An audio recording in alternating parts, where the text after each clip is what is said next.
It is the beautifully well Monday night, late night. Oh, wait a minute. That's not even what I call it.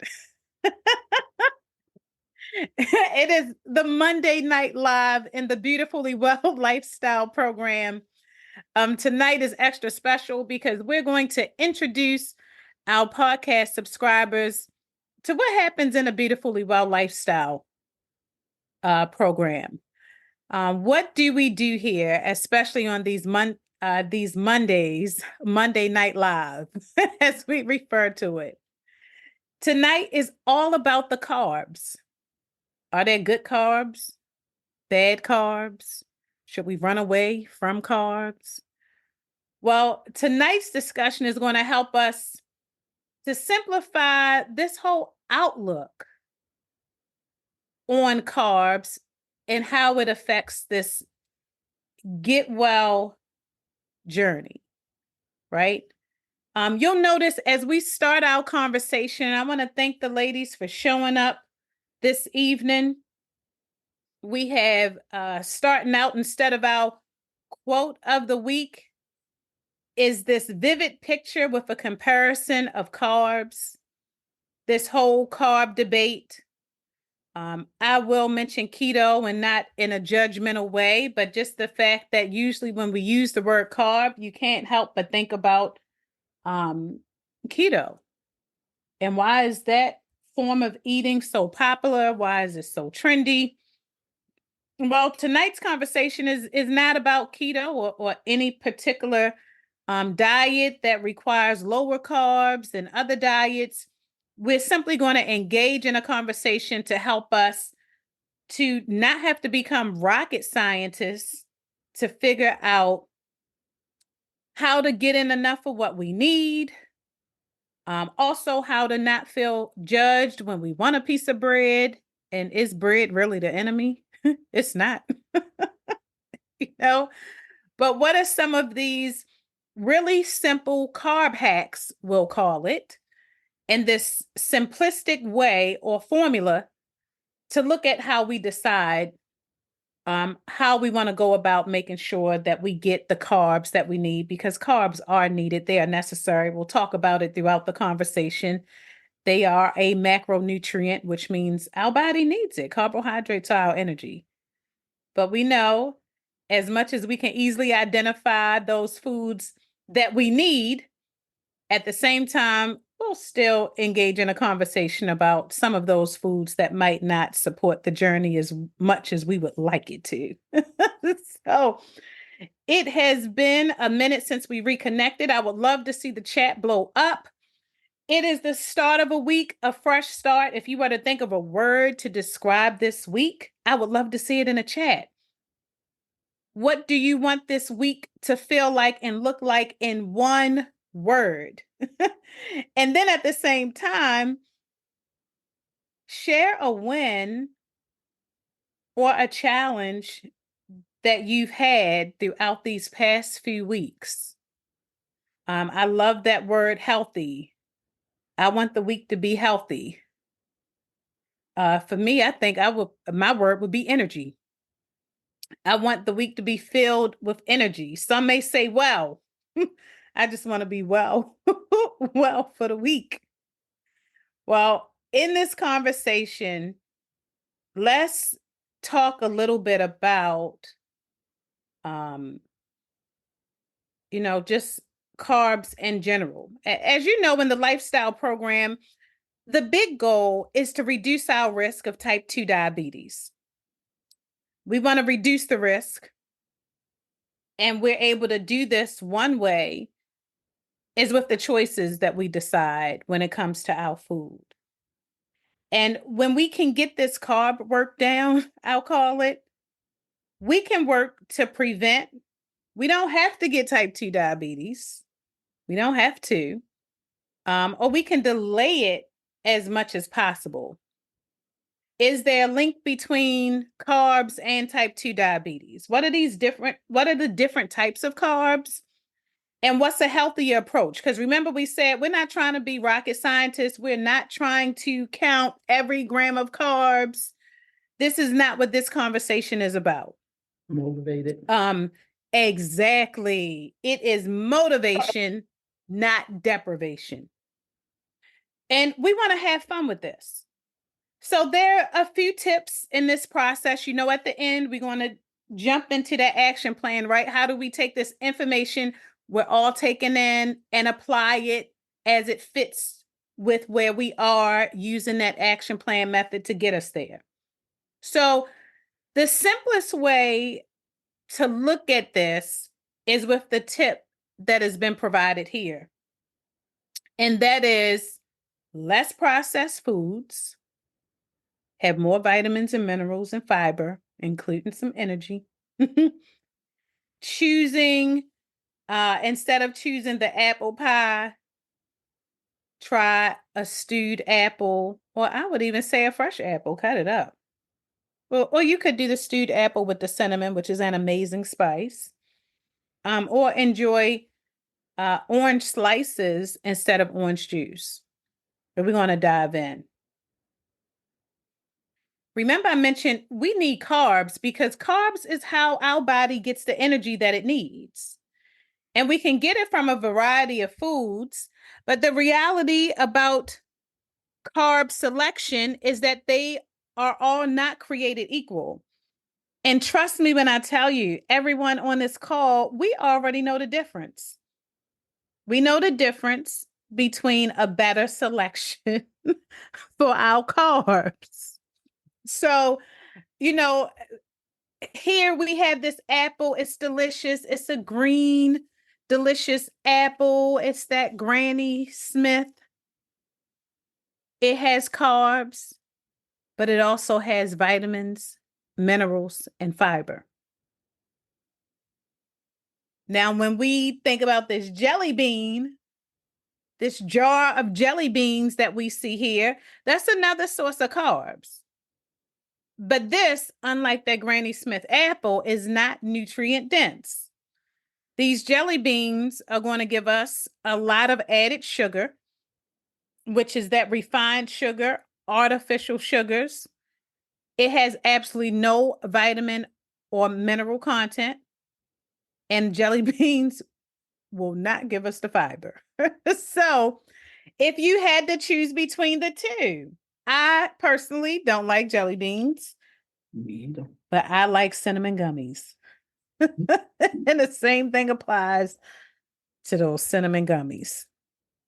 So, this choosing these less processed carbs, that's the route we want to go. We're going to talk a little bit about processed, least processed, overly processed. Let's walk through this. So, you know how I always say that sometimes we could feel like we're eating healthy or maybe even that we're eating enough. A common myth about weight gain, especially for us as women, is that I believe it's a myth to think that we're eating a lot, that we're eating way too much, and the weight comes as a result. Where the reality for me and my seat from where I sit, what I see is that typically we are not eating enough meals, right? Trying to survive off of 1 or 2 meals a day. But we have to take a second look at what are we eating? And have you ever been in a situation where you thought that you were eating enough healthier foods, but yet the weight wasn't coming off, or you weren't feeling a surge in energy, but in your mind, because you are choosing what you feel are healthier foods, you think you're on a right track. Well, the question becomes, how processed are the foods that you're eating? And here's a pretty good example with the baked sweet potato. Absolutely love sweet potatoes, including the sweet potato fries, but which would be more processed than this baked potato here. So you see here we have the sweet potato is fresh baked. It's a baked sweet potato. It is less processed. We don't see anything added to it. It is just baked. But when we take that sweet potato and we decide to add those marshmallows on top and bake it to death, so to speak, I only say that because the more we cook it, the more processed it is, the least vegetables. The least nutrients and vitamins, minerals, right? We're pretty much kicking it out the way. And then we get to the sweet potato chips, more processed. So remember we said that we're going to keep this simple and look at a formula that we can use to determine when it comes to our carbs, how to make sure that we're getting the most out of them, that we're making them work to our advantage, is to aim to eat um, less processed foods. Now, let's jump into the lesson side of this. There are three main types of carbs. You have your starches, sugars, and your fiber. We're going to break down all three. Why do we need to know all three? Because so often we just lump carbs in this one category. They serve a purpose, they look different. We're going to break down our vegetables, what's more starchy than these other vegetables. We'll break it down, right? So when we look at our starches, they include our starchy veggies. Hands up if you see one of your favorite starchy vegetables. I see mine. Corn is definitely there. And who don't like a good potato, white potato or sweet potato? So you have these starchy vegetables, yams, plantains, parsnips, winter squash, green peas, potatoes, corn. We're not saying we can't have them. We're just recognizing that these are our starchy vegetables.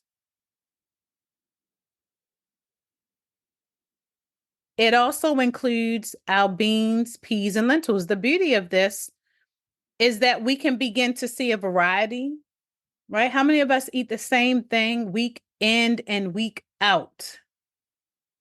It doesn't change much. There's boredom there, right?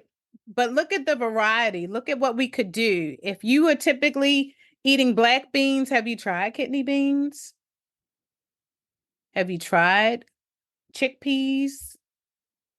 This spinach curry chickpea dish is really great, and it's easy, super easy too. So when we think of our carbs, of course, it's going to include our whole grains and those refined grains. Let's take a look. So whole grains have the fiber. We want to be regular. I'm telling you, we want to be regular. How can we make sure we're getting enough fiber? Our whole grains will help to get us there. How do you know if you have enough in your system? Your system is releasing, and I will just leave it at that. If you aren't getting enough fiber, the body is not eliminating the way it should on a regular basis. So you have your whole grains. You think about your 100% whole grain. Remember that there's a really easy way when we're out there, right? Not all bread pretending to be good. We look at that nutrition label when we're looking for whole grains, right? Whole wheat, whole grains. You have your brown and wild rice is included in this as well. And we want 100% whole wheat, 100% whole wheat flour, 100% whole grain. And remember the refined grains is just that. It's just starch. It has little to no nutritional value. So what we do, remember we said this is a no judgment zone, and I don't like to use the word don't, can't, avoid, right? We are adults, but this is where we would want to exercise some limits by putting some limits in there. So you have your white bread. I mean, I remember growing up on white bread. We didn't have brown bread in my house. And I don't remember that. I remember the white bread on my peanut butter and jelly sandwiches. I like white rice personally. I'm just gonna bring that out. I just try to I take into account how much of it that I eat. And then pasta, right? How many of us love pasta? You've seen we can have pasta, whole wheat pasta. Right? We can, yeah, pasta. I see that, Chris. Isn't it filling, right? The beauty of the pasta thing is that usually with pasta, we also have a bunch of vegetables. But I'm just saying, now we know that white pasta made with that white flour is refined. So we use judgment. Our sugars, while we know we think about fruit, when we think about natural sugar, sugar is in its natural state in our fruit. It's in its natural state when it comes to maple syrup and honey. Whereas um, you have those simple sugars that spike our energy, spikes our blood sugar, right? And lack any nutritional value whatsoever, right? Um, so let's talk about this for a second. So, and keeping in mind that these simple sugars, that's the chemical sugar, that's refined, artificial, added sugar. Fructose, natural sugar in fruit. Lactose, milk sugar. You got your maple syrup, you got your honey, and then you have your brown and powdered sugar, sucrose, molasses, and corn syrup. Let's break this down. So we're going to focus on the added sugar. So y'all know, occasionally I'll talk about this crazy love affair I would have with Coca-Cola, but I'm healed. I'm saved a little bit. I'm still working on that. But that added sugar, this is where we can evaluate, right? With no judgment. But we can evaluate how much added sugar are we allowing in our system. Added sugar is simple. We already know it is just artificial sugar. It is added to this stuff like our cakes, pies, cookies. We see it here. You have to tell me how much sugar is in that Starbucks caramel macchiato upside down with the whipped cream on top with a little caramel drizzle. Think about it. What foods are on your list that you're working on limiting? Because remember, we're not saying avoid, but limiting. But how about this? No, I want you to think about a time. Think about this is an opportunity to give yourself some credit as well, because I'm quite sure over the past week or maybe the past 2 weeks, you've made a really good decision about added sugar. Trust me on this one. Even if it was a mistake, like when I ordered my coffee and I don't get sugar in my coffee, but I do like the flavors. And they left out my little bit of flavor. And trust me, I thought I was drinking brown water. But I got through it and I drank it. And by like the third sip, it wasn't as bad as I thought it would be.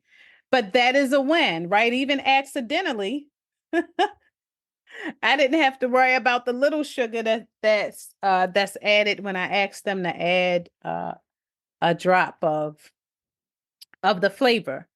So what was a win? Just think about it. Feel free to put it in the chat as well. But what was a win that you had as it relates to added sugar? Did you refuse the cake? Did you eat a slither of the cake? Did you decide to just not have coffee one day? Or did you limit how much sugar or what you call it, or flavored cream may have been added, right? Yes, no lifesavers. That is a big deal, right? Some of us like candy, like the cinnamon gummies. So when you made a commitment or you set a goal and you stuck to it, that's awesome. We're still in this carb category, right? I think that this is fun. We've learned a lot. Before I head off into fiber, just going back and do the recap. So far, we've covered our starches. We talked about those sugars, natural sugars versus those refined sugars, identifying those white flour pasta and bread, the white rice versus brown rice, wild rice. Now, let's hop into fiber. This is a big one. Fiber is so important. We need it, but guess what? How fiber helps with heart health and reducing our risk of type 2 diabetes, or even for those who we know, we may have loved ones with type 2 diabetes. They need fiber. We all need fiber. And fiber is essential because notice the top point here that it can lower our blood sugar and cholesterol. And cholesterol health is associated with heart health. Fiber is fiber helps us to fill up. So when we're on that weight loss journey, we can naturally feel full or feel as if our appetite is suppressed a bit. We can get through the day a bit when we fill up, when we have our fiber. So note this though, it does have a number. Today, the numbers we'll talk about are related to fiber, and it's saying about 25 to 30 grams of fiber each day. Why is that so important? Because most of us don't get enough fiber. We don't. Um, but we need it. And in order to make it work, notice what else we need to accompany fiber. You saw it. We got to drink more water. We drink plenty of water, get that fiber in our bodies. And I'll tell you, gut health continues to be a conversation. When a gut is right, everything else is right. Life is right. When your gut health is in check. you want to keep your gut health in check. Get those 25 to 30 grams of fiber in a day and keep that water flowing. So, once that body begins to adjust to fiber, we're getting enough fiber, we're going to benefit from it. What are our foods that are high in fiber? Our beans, lentils, peas, our vegetables. You have nuts, peanuts, walnuts, almonds, the whole grain. So essentially, if you look at this, we're looking at this picture here, but at the end of the day, it's just putting us in a position where we're aiming to eat a little less on those starchy vegetables, um, getting in those beans, peas, you like lentils, whole grains, brown bread is our friend, brown rice is a close cousin. But how can we approach this and have a balance about it? I mentioned at the onset of the conversation, I just mentioned keto to mention it because we are talking about carbs. And it's not uncommon that there are trends out there, low carb diets. We've heard of it. I'm not judging any of these trends. We're just looking at a simpler way to approach it. And I hope that from this conversation that we also walk away with the fact that we can eliminate carbs because carbs are energy. Um, Fiber is a carb. How are we, when we go back to this and we really evaluate the role that carbs play in our everyday life, especially this health journey that we're all on, that we really can't afford to eliminate them altogether. It's just a matter of selecting them, of choosing them. choosing the right ones that fit the goal. So we want those nutrient dense carbs. We hinted to it. And what are nutrient dense? Superfoods. You know, a Snicker bar is not a superfood. We already know that. We know French fries, in my opinion, especially if they fried, that doesn't count as a vegetable. That's a snack. But these superfoods are called superfoods because they are nutrient dense. We have vitamins, minerals, fibers loaded in it. They have no sugar, no added sugar. Um, they are not so processed that you can't identify them, right? That's what makes them nutrient dense. So to crack that code to healthy is to evaluate how nutrient dense are the foods I eat. I like collard greens, but guess what? If I make them the way that I know my grandmother used to make them, which is cook them for 48 hours. I'm just kidding, not 48 hours, but cook them to the point where they almost melt in your mouth. They're not nutrient dense anymore.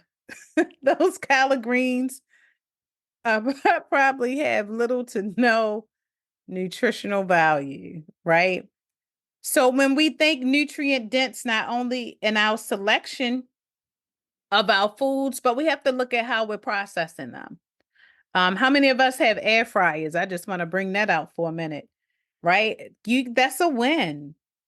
If we're not deep frying foods, if we're not overcooking our vegetables, those are wins. And when we do that, what we're doing, we're trying to hold on to as much of its nutrient value as possible. Yeah. And we can make this happen. I've made sweet potatoes in an air fryer. I've steamed sweet potatoes. And it does not take long, especially when you cut them in those little squares, and they're delicious. Can you imagine sweet potatoes with a little bit of that butter alternative? I like Earth Balance, and I like Smart Balance as well. But when I steam the sweet potatoes, I get to steam them for all of maybe 10 to 12 minutes.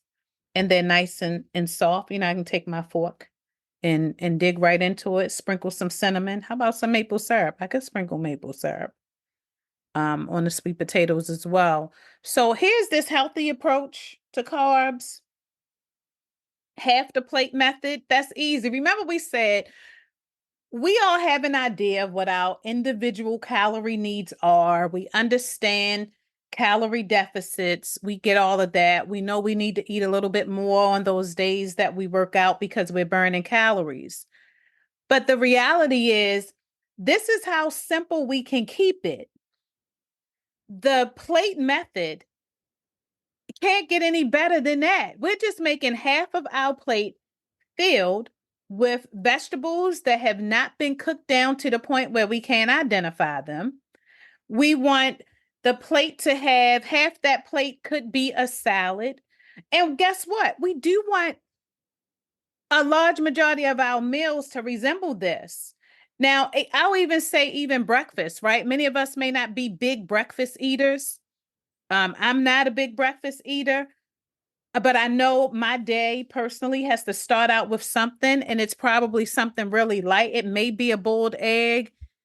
Could it be an omelet with spinach in it? I'm a smoothie girl. It could be a green smoothie or a protein shake. At least I've gotten it in. But I could use the plate method even for my smoothie, especially if it's a vegetable smoothie, because I'm going to use 2 handfuls of greens. And then my maybe a cup or half a cup of fruit. Or I'll even use a fresh fruit juice, right? But in this plate method, the big goal is half that plate has to be vegetables that I can identify.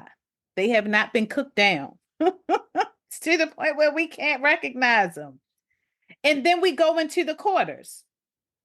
A quarter of our we can have our rice. We can have that pasta, Crystal. We can make a quarter of that plate pasta.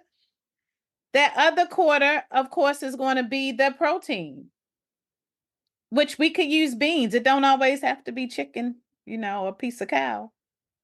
But when we think about it that way, now we're really evaluating where we are with our healthy.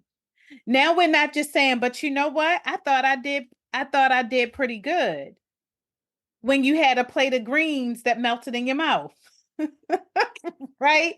So we we look at this, I hope that it really just simplifies the way that we begin to choose what's going on a plate. When we balance these carbs because we need them, now not only are we getting enough fiber, because we talked about those foods that are high in fiber, we're also getting more energy because carbs is just that. It's our energy. So we not nodding off by 2 o'clock in the afternoon, daydreaming about the pillow by 5, right?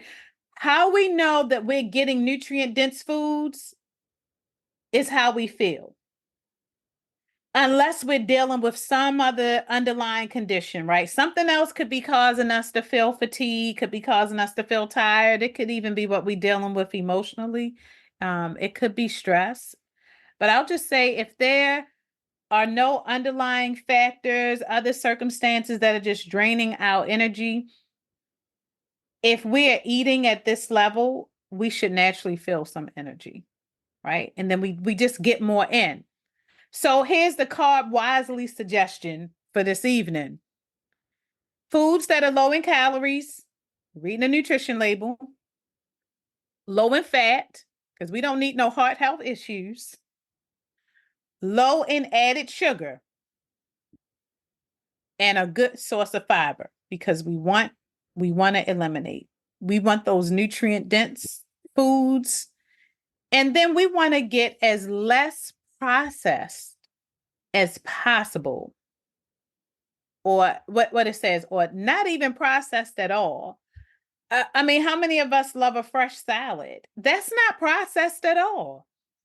By the time we put our salad dressing on it, if we're aiming to have a vinaigrette, that vinaigrette has a really good oil to it.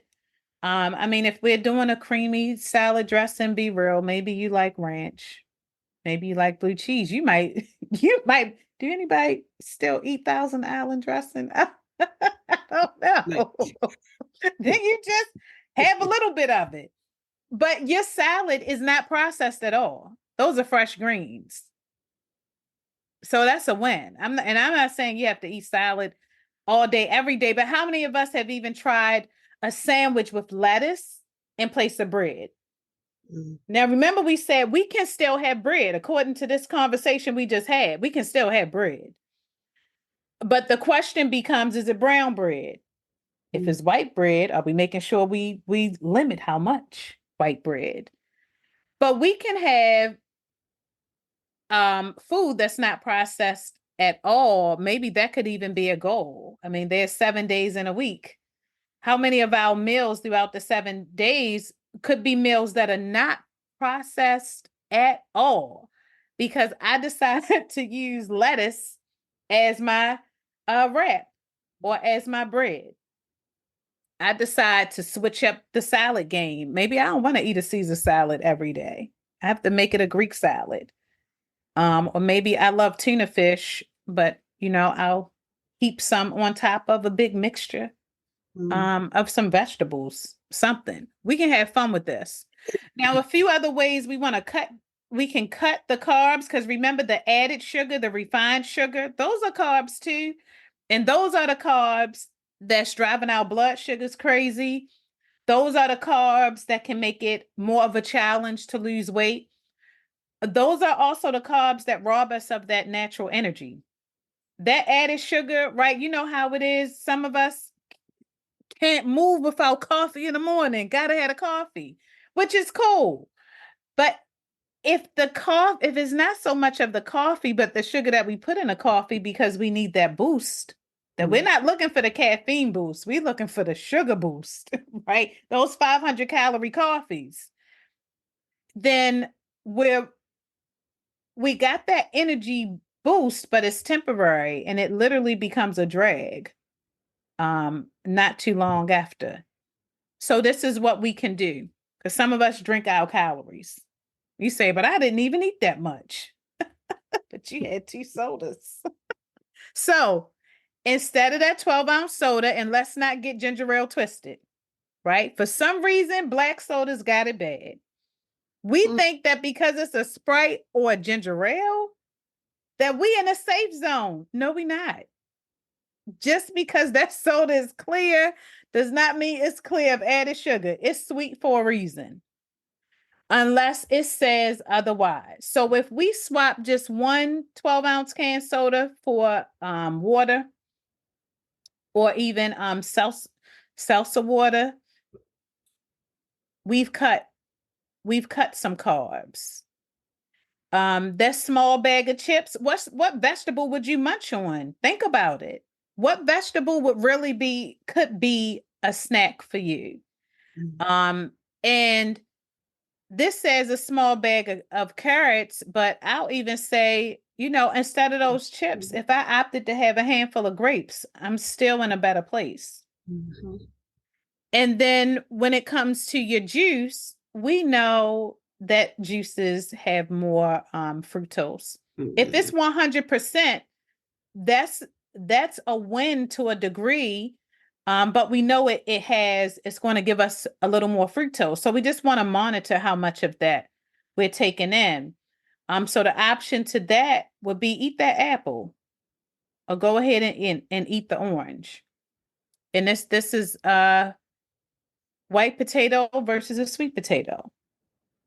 And use it in moderation. So a lot of good tips. And this is the instead of. So this is what you have to love about the how they break this up in those worksheets, because they're not in. We already know this to an extent, but it's just nice to be able to have those reminders and maybe catch a few more suggestions that we may not have thought of. Just when we're thinking about that bread, like I mentioned earlier, I come from a family where we didn't eat brown bread. But as I learned about whole wheat, I knew that would become the bread of choice, right? We don't have to eliminate white rice, but I will tell you the truth about brown rice, my own situation. Play with the brands. Don't get discouraged. If you happen to pick up that brown rice and you have to cook it for 45 minutes and it still tastes a hot mess, that would turn you off. But that's not the only brand. And I will say, if you got to go back to boiling bags and do brown rice in a boiling bag, just so you can make sure it is at least going to be soft enough to stomach, because it does not really have a taste. It doesn't have a strong taste at all. But if you taste some brown rice that's partially cooked, it could definitely turn you off. But it can be flavored just as well as white rice. And then we know with our cereals, which can be easy to just grab and go in the morning, just aiming. I mean, nobody on here look like they would eat Lucky Charms for breakfast in the morning, Captain Crunch, Golden Grams, right? So we want to watch that, because I'm telling blood sugar does not take much to spike blood sugar. It doesn't. And some of these simple things, and we'll talk about it in another segment, just looking at some of the triggers and some of the cravings and how to offset that. What's interesting, when we start to eat less processed foods, we're changing our taste buds. We're naturally changing our interests. And so some of those foods that we may even crave or have had a habit to like munch on or eat on, they start to go away. They start to go away. And especially when our approach is simple. To me, this looks good. I mean, I would dress it up a little bit more. I don't know about the noodles with the broccoli part, but at least the blueberries and the almonds, that looks delicious. The strawberries with the bananas looks delicious. So we should be able to have fun with this and still not feel like we're sacrificing so much, like it's such a deficit. in what we can have. We can have fun with this. And the meal plans help us to do this too. You're able to um, stretch just a bit. But notice the example of the plate. I'm partial to this plate over here with the berries and the strawberries because to me that looks more like half my plate in veggies versus this one with the baked chicken and the pasta with the spinach. They both work though. I honestly would add more spinach to the pasta and the spinach. And honestly, I would probably cut that chicken breast in half and add a half a cup of black beans.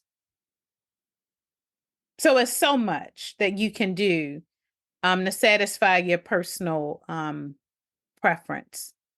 So we're getting to our last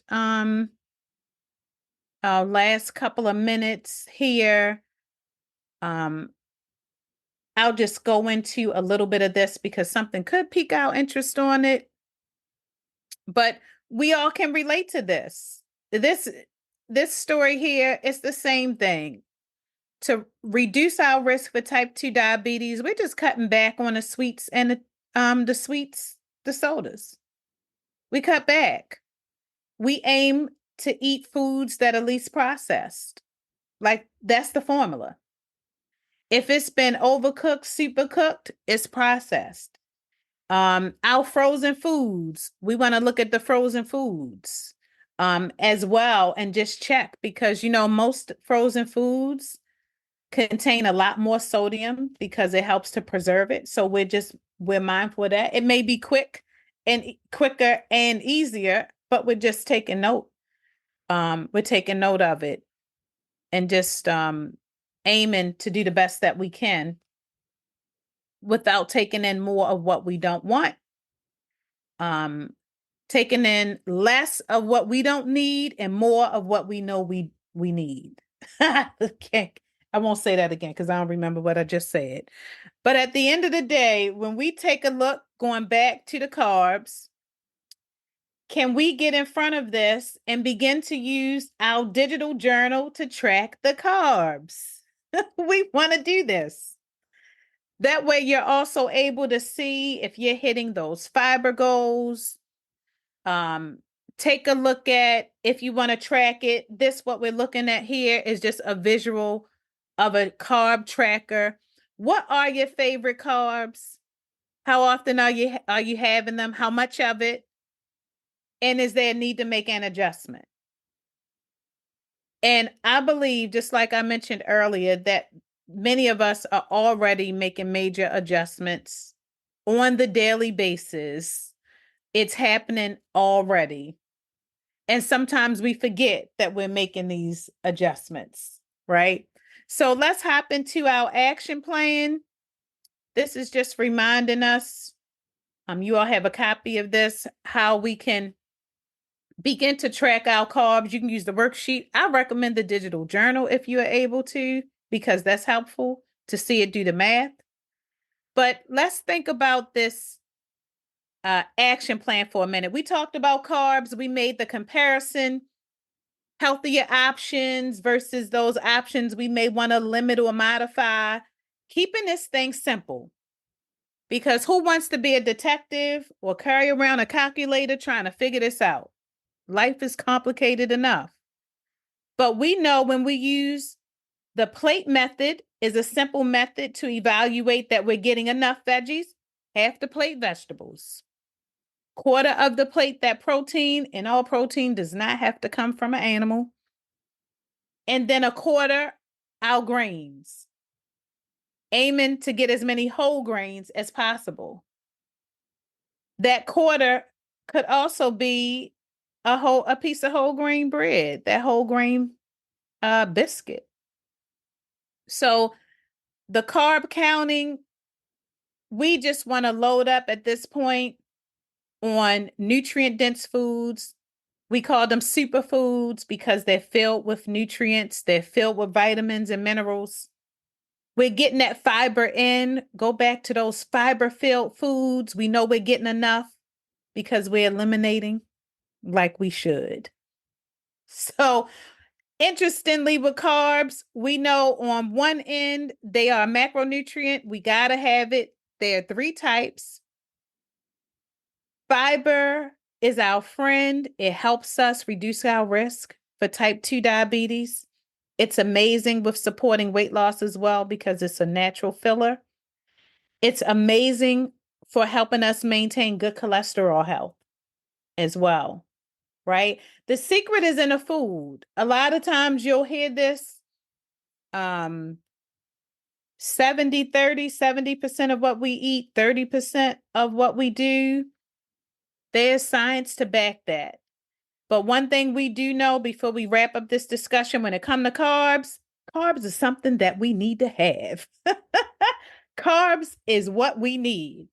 So tonight's discussion was driven by the Beautifully Well Lifestyle Change Program. We brought to you all podcast subscribers. We let you dive in a little bit into those life lessons, life hacks, and lifestyle changes that we can make in the most simply way so that we can live a beautifully well lifestyle. And we encourage you again to check that link in the podcast so you can learn more about the VIP Beautifully Well membership for a limited time, a special discount we would love for you to take advantage of so that you can join the tribe internally. And I am your girl, Coach Nick, National Board Certified Health Coach, reminding you that you are already beautiful. Let's get beautifully well.